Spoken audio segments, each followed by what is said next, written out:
an octogenarian with the enthusiasm of a youth, a Padma Shri awardee and a veteran commentator. We are talking about Professor Ravi Chaturvedi, who incidentally was also a professor of zoology for 4 decades at Zakir Hussain Delhi College. He has oodles of experience and was the first Hindi sports commentator, having covered many of India's cricket matches in India and abroad.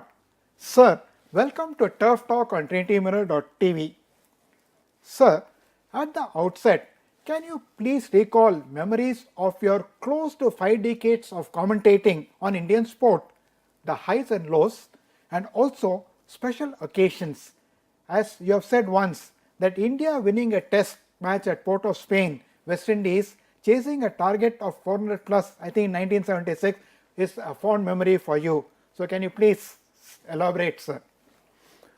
Mr. Ramraj, I think you have put me on too high a pedestal. No, I think as a teacher and as a sport journalist, we are on a very low pedestal. You know, we have to look to the ground realities, and we have to report to the ground realities. Unless we report the ground realities, I think we'll not get to the crux of the problem.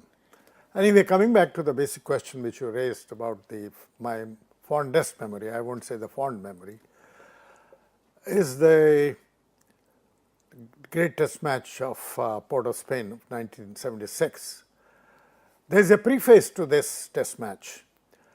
In 1976, the Bishan Bedi team, when it landed in West Indies, we lost the first test in Barbados by innings and 91 runs. It was very disappointing to start a tour on such a sore note, if I add. And we were only about 5 media men there. We walked up to Clive Lloyd, the West Indies captain, who had been at the receiving end in Australia, having lost to Australia 5-1. And he was very happy after that debacle which the West Indies went through in Australia. And we asked him, Skipper, what do you think of the rest of the series? And without winking his eyelids, he said, it will be a clean sweep of the series. Well, cricket is a great game. For that purpose, any game is a great one. And you never know, today you are on a crest, tomorrow you will be down in the deep abysses of the sea. Second test was a close affair. In fact, India could have won the match. West Indies were at the receiving end. A clash between our 2 top fielders, Eknath Solkar and Brijesh Patel, resulted in an easy catch offered by Clive Lloyd, spilled over, and India lost the opportunity to drive the nail in the coffin of the West Indies team. Anyway, we went over to Guyana, and you know these are the 2 islands in West Indies, Guyana and Trinidad, where there is a very big Indian population. And at that time, they used to back the Indians like anything. Okay. Unfortunately, it rained very heavily, and you know Guyana is a low-lying area. It's below the surface of the sea. Okay. Therefore, any rain, it gets flooded. Okay. And the Guyana Oval, which we call as Boda Oval, was flooded. It was more a swimming pool than a cricket ground. So after 3 days, West Indies board realized that they won't be able to play in Guyana.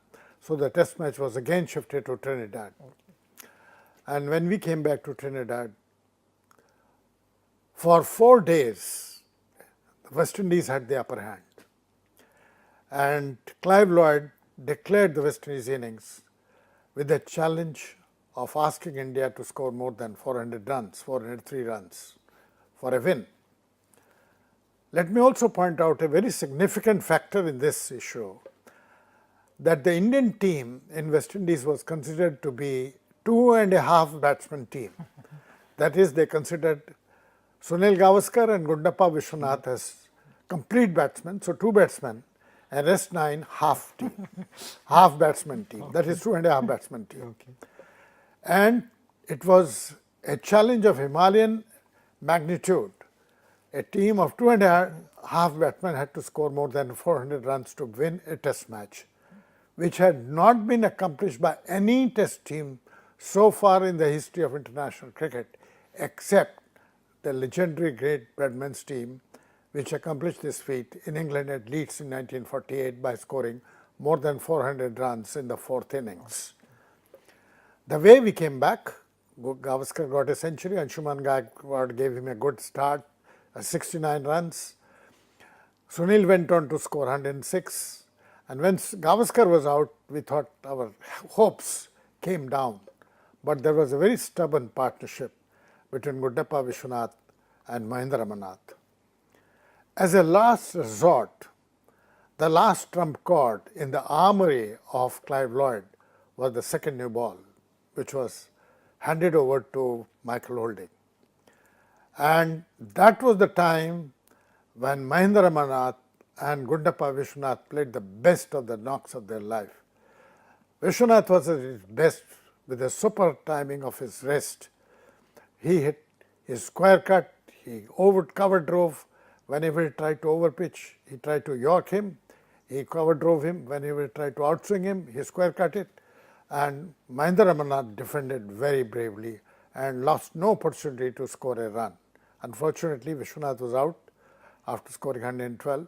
India still needed a lot of runs, and that's the time when Brijesh Patel clicked in with a near half century of 49 not out.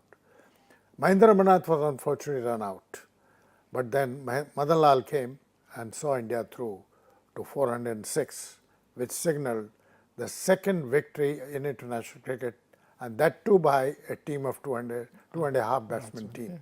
It was a historical victory. I got emotionally charged. My voice nearly choked before I was broadcasting the victory back to the nation.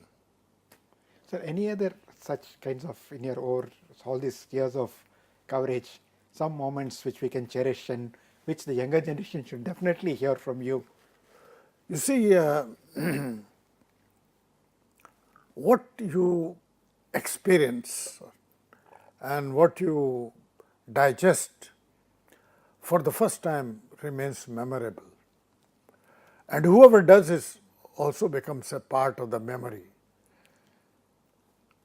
On Himalayan Mount Everest, Hillary and Tin Singh were the first to climb it, Yes. 1953, on the eve of the coronation of Queen Elizabeth II. They remain part of the history. After that, so many people have climbed over Everest, but those names come and they are forgotten. Similarly, this historical victory of Port of Spain is etched on permanently to my memory, to my thoughts, to my ethos of cricket.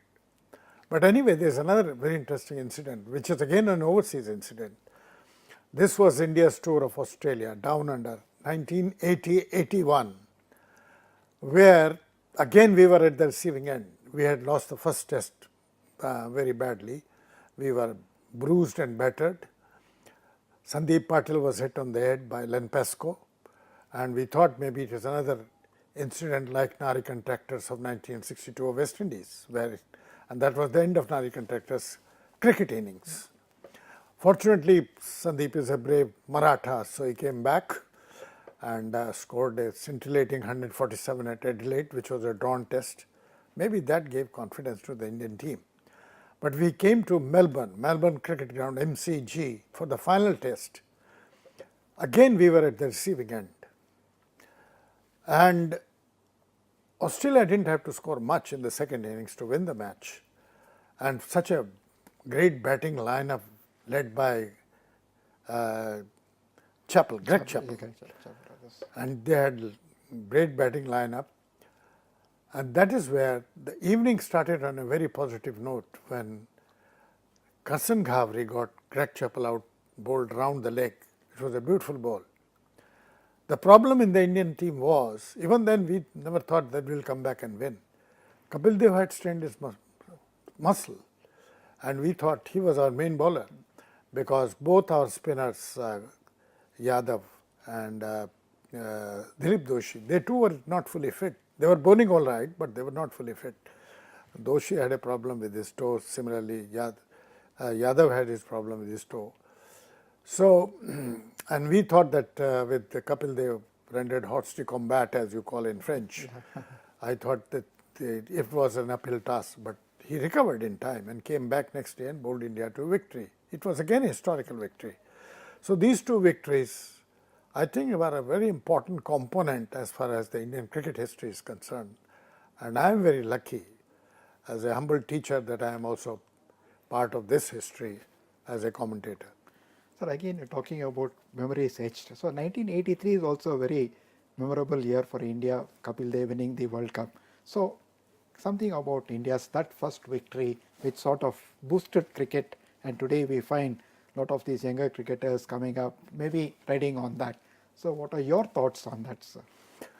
I think you have a very valid and very, I think, a very important point that you have picked up from the history of Indian cricket.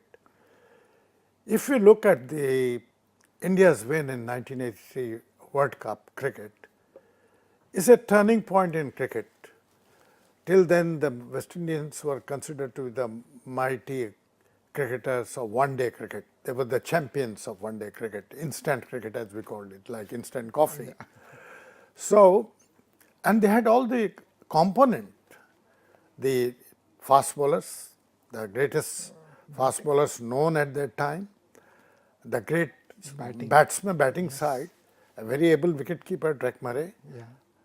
Now, to beat this side was not an easy task. But I'll take you back. Sometimes, if you go back into the history, the answer comes to you from there. The 1983 victory at Lord's, perhaps the preceding chapter was already written in Georgetown, Guyana, where for the first time on the 83 tour of the West Indies, India beat West Indies for the first time in an ODI. Okay. And that gave confidence to the Indian team. Second part of this historical victory of 1983, that chapter was written in England, where India was at the receiving end against Zimbabwe with 75 for 5.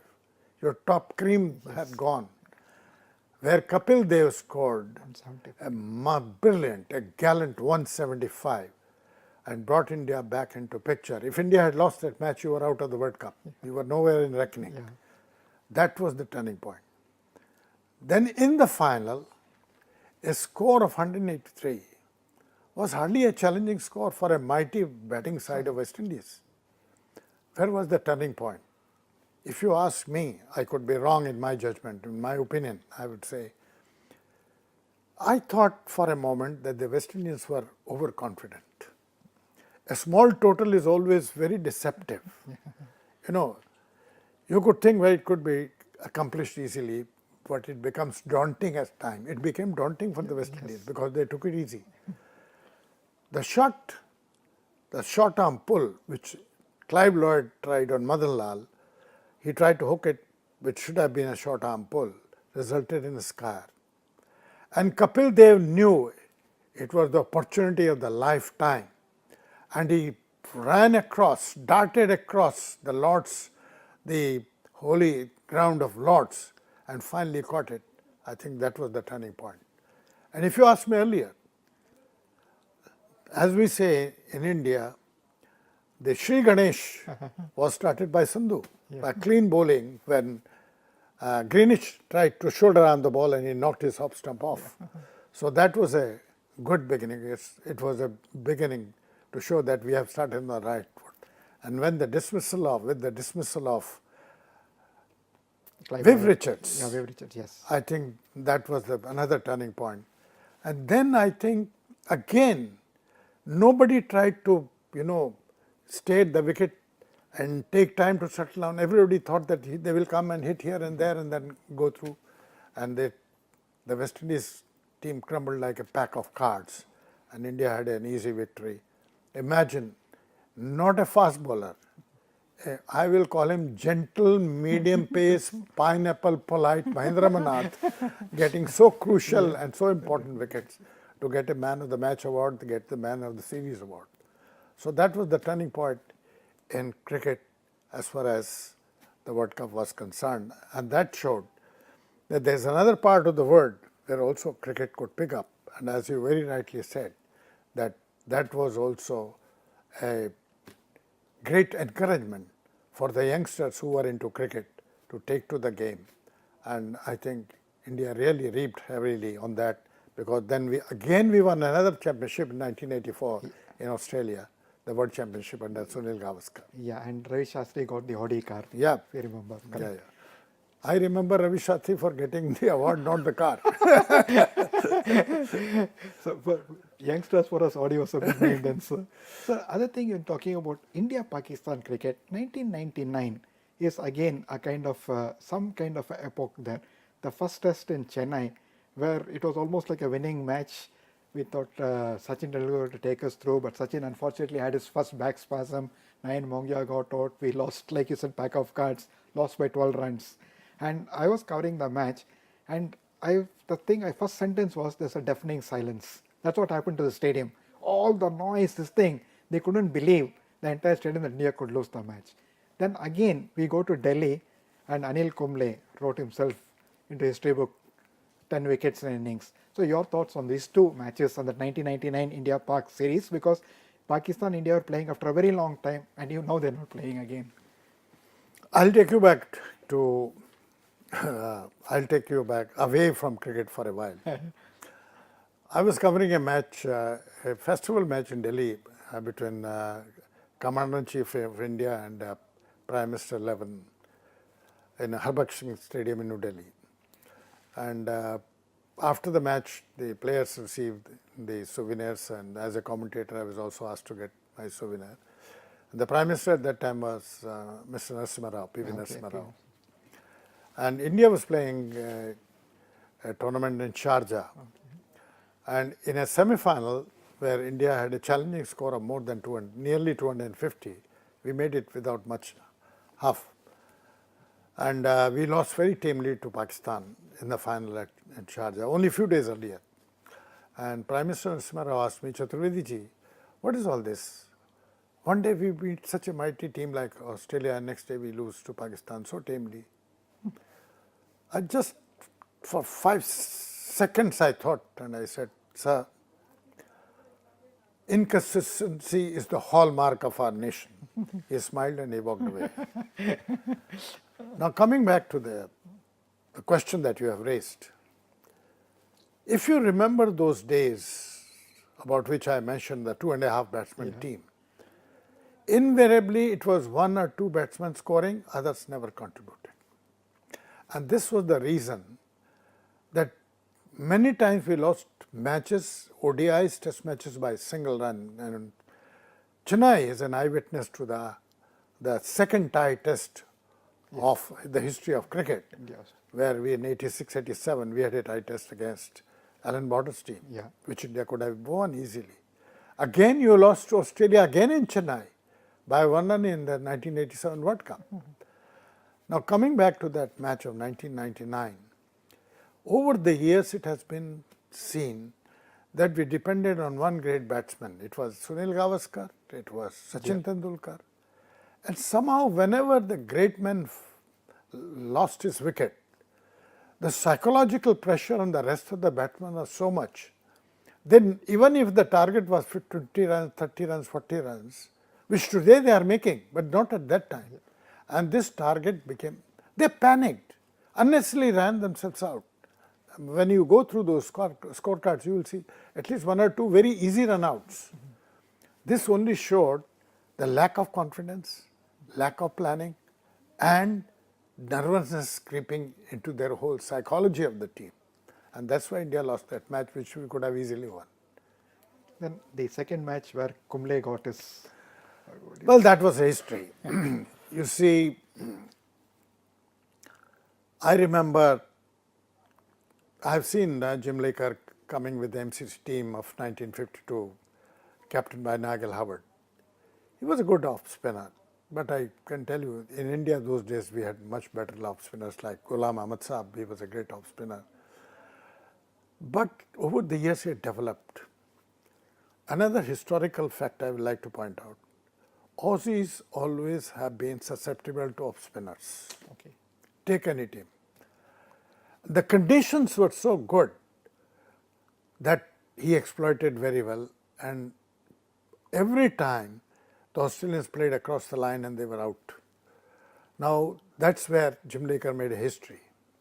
But let me tell you, the situation at Delhi where Anil Kumble created this record of equaling a record of Jim Laker was much more challenging. Pakistan team was not an easy one. Whereas the Australian team was without Bradman. That was the first series where Australia were playing in England without Bradman, the great Bradman. But here was a very competent batting side of Pakistan. And against that competent batting side, to get 10 wickets was not an easy task. Hats off to Anil Kumble. It's a great performance. And I have a great respect for this great cricketer of India. He's a thorough gentleman. He's a 100% committed man. And in my life, the cricketers whom I have admired, Anil occupies a very important position. Right. So now in one of your columns recently, which we have also seen previously, you had said Indian cricketers, lions at home and lions abroad. And this we have seen happen very often. And like you just explained how we depended on just a couple of or a few players. How do we set this thing? How can Indians also become lions abroad? There's one, I sometimes feel sad when I talk about him.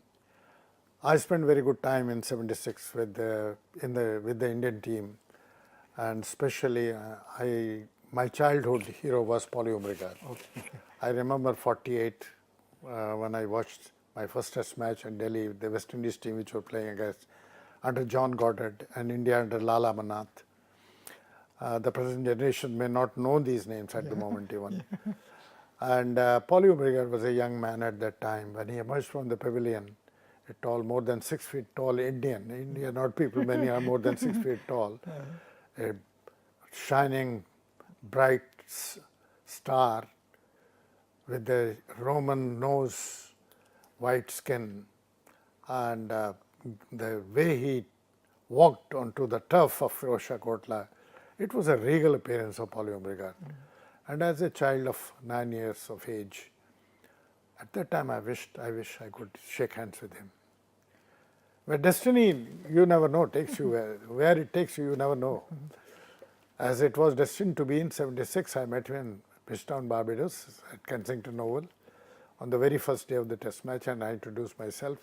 He clasped my hands a little warmly, and I thought, here is, and I still remember that warmth of that clasp. Okay. And I thought that clasp and that warmth remained ever since.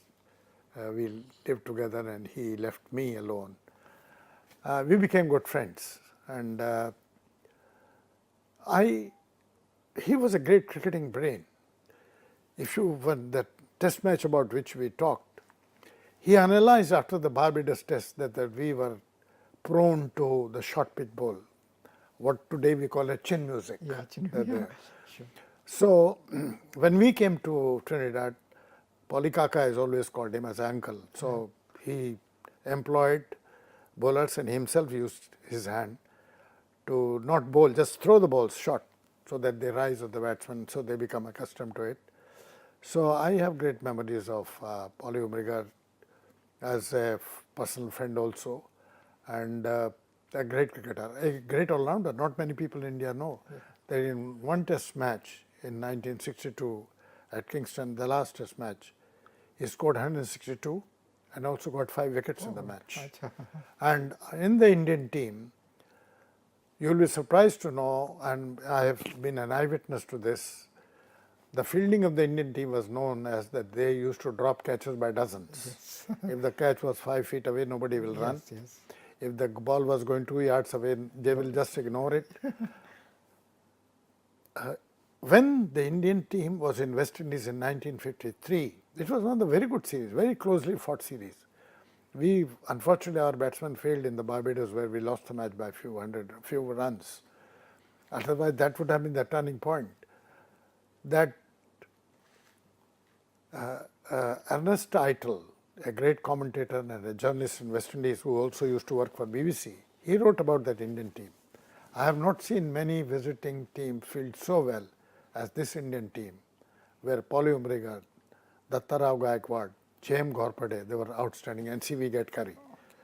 So to laud an Indian team who's known for bad fielding, it's a great compliment, and where Umrigar stood outside, he was outstanding. He could field in slips, could field out in the outfield also. Coming to this question of how we become lambs abroad. Oh yeah, yeah. I mean, lions abroad rather. You see, the problem is that in India we play on hard wickets, where the movement both in the air and off the ground is very limited. Yes.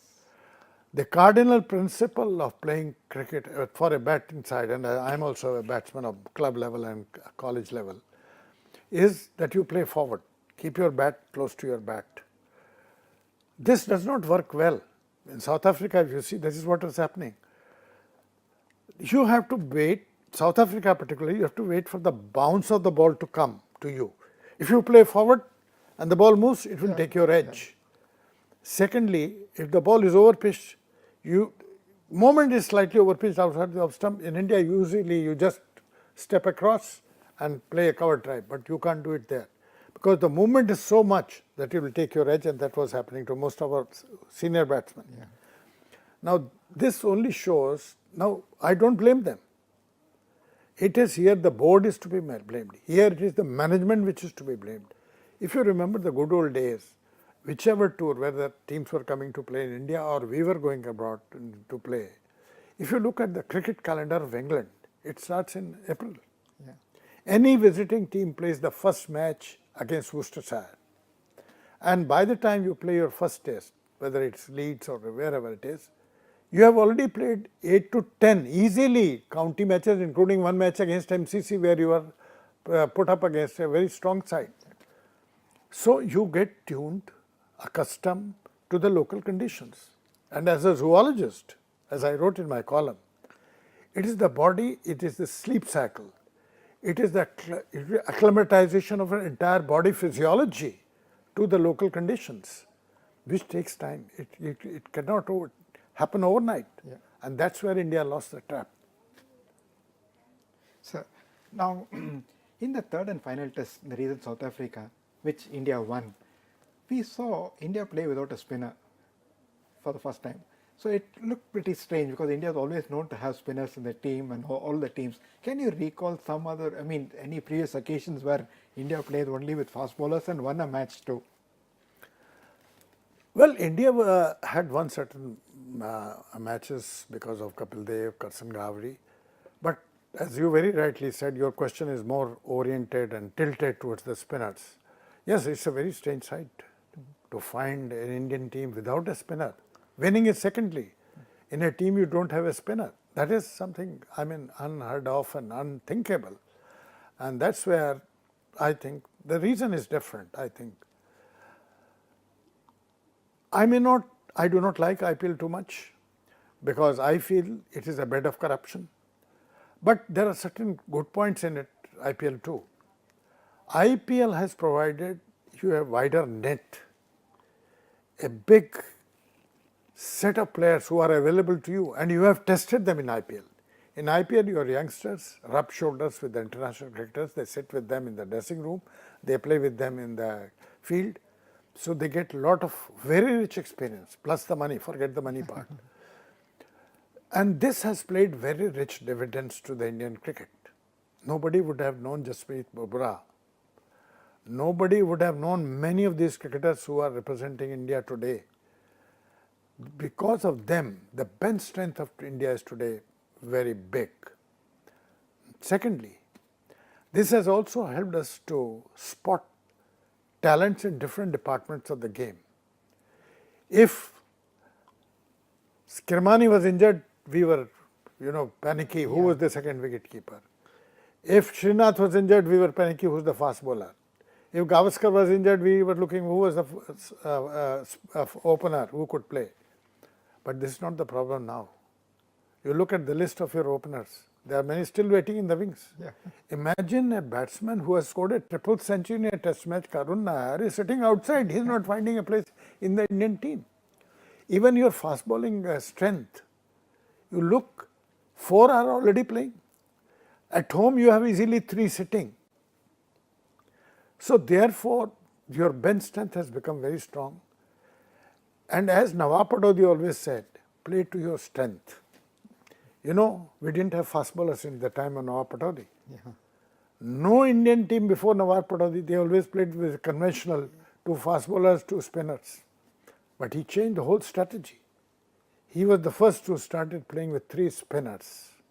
And he surprised everyone. In Bangalore in 1974 against West Indies, when Bishan Bedi was injured, we thought Rajendra Goyal will play. Rajendra Goyal was with me, he was asking me, I said, you are sure to walk in? Because Bishan is not playing, you are the only left-hand spinner. Nawab Sahab played Venkat Prasanna and Chandrasekhar, two spinners. So, today your strength is fast bowling. I no denial of the fact, I salute, I have a lot of respect for the performance and for the achievements of Ravichandran Ashwin yes. and Ravindra Jadeja. Yeah. I am not only saying they are great spinners, but they have also batted well in times of need for India. Yeah. And therefore, to find these two great cricketers sitting outside, making way for the fast bowlers, this has changed the whole scenario of the Indian cricket, the functioning of the Indian cricket, the planning of the Indian cricket. Maybe it's for the good, because when you go abroad, in England you have seeming conditions. Yes. You are the sky is overcast, the ball turns off the wicket, and also in the air, the heavy atmosphere, they can make the best out of it. So the strategy is to play to a strength, a concept evolved during the time of Tiger Patodi. In fact, even both the teams didn't have spinners. Even Keshav Maharaj didn't Yeah, play. yeah, So that way, so it's kind of a unique this thing, right? Achievement. So now coming back to a little of spin bowling. The days of A.S. Prasanna, Bishan Bedi and Venkatraghavan, not much Chandrasekhar. These three spinners were traditional spinners who used to sort of flight the ball, tempt the batsman, things like that. Today, because of this IPL, ODIs and things like that, somehow spinners have lost that art. Do you think it's the right thing, or should we again go back to that bowlers trying to fly, deceive the batsman and get the wickets and buy the wickets, what we used to call as buy the wickets? That concept seems to be lost in today's spinners. So what do you think the situation, or it is, as you say, horses for courses kind of a... You see, I'll tell you, I'll answer this question in a different perspective. What is test?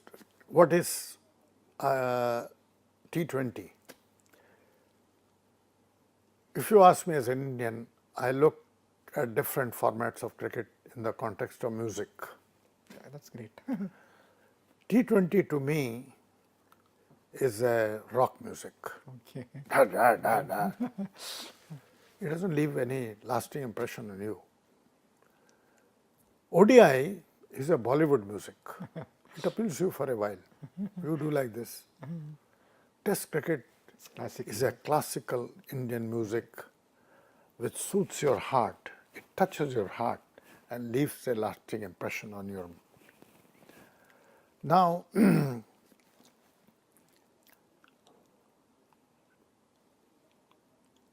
basic art of cricket you learn in Test cricket. All the essential ingredients, they are encapsulated in Test cricket. Yes. You have to, and all the artistic part of the cricket evolved along with the Test cricket. I will only restrict myself to the Indians here. Yeah. Imagine, nobody from outside England ever played for England till Ranjit Singh ji played for England. And Ranjit Singh ji left a legacy for the international cricket using his wrist. Yeah. The leg glance. Yeah. The cricket got this leg glance only from the wrist of Ranjit Singh ji. Yeah. So this art, if you ask me as a child, who's impressed you the most who has impressed me was Vijay Merchant. The late cut about which we talk and we read from the coaching manuals, even one from Don Bradman has one of the books on playing art of cricket by Don Bradman. You look at the description of the late cut. As a child, when I saw Vijay Merchant playing against MCC and even Commonwealth teams in Delhi, his bat came very late on the ball. I thought the ball is going into the wicketkeeper's gloves. And suddenly the bat came and sliced it out to the third man. What a masterful stroke and what a stylish stroke it was. It has left a lasting impression on my mind and my memory. I mean, that I can't forget. So this art comes from Test cricket. Now, because of instant cricket, where I include 50 overs and also the T20. What has come? This game has become much more batsman oriented. The new strategies have been evolved. There is no doubt the game has evolved a lot. You have new strokes now. You never heard of a helicopter stroke. I never saw the stroke. In Hindi we call it chunj.